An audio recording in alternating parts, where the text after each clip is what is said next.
And now to Boston, where the entire city is ready to move on after the deadly bombings. Meanwhile, federal officials are working to move forward in the legal proceedings. And the only surviving suspect in the Boston Marathon bombing, 19-year-old Johar Tsarnaev, has yet to be charged with any crime. Reporter Tori Dunnan in Boston with the latest. Johar Tsarnaev is still in serious condition at Beth Israel Deaconess Medical Center. He's sedated with a tube down his throat and unable to speak. The only surviving suspect in the Boston Marathon bombings has yet to be charged. The Justice Department says no charges will be filed Sunday.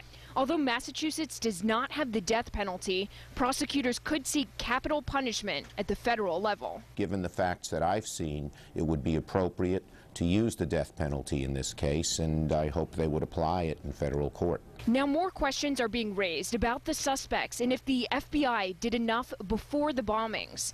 In 2011, the FBI says it interviewed the older brother Tamerlan after Russian authorities alerted the U.S. government. He then made a 6-month trip to Russia in 2012, but his exact whereabouts and activities are unclear. The ball was dropped in one of two ways. The FBI missed a lot of things as one potential answer, or our laws do not allow the FBI to follow up in a sound, solid way.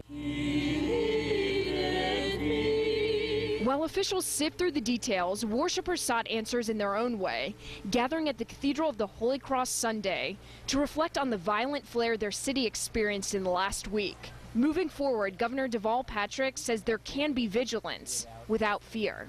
There are some lessons that we're going to have to learn and have learned painfully through this last experience that'll have to be applied to future marathons, but there will be future marathons, and I think they'll be bigger and better than ever. Authorities have Tamerlan's body at the chief medical examiner's office, where, according to a spokesperson, they're still looking at the cause of death. In Boston, I'm Tori Dunnan reporting.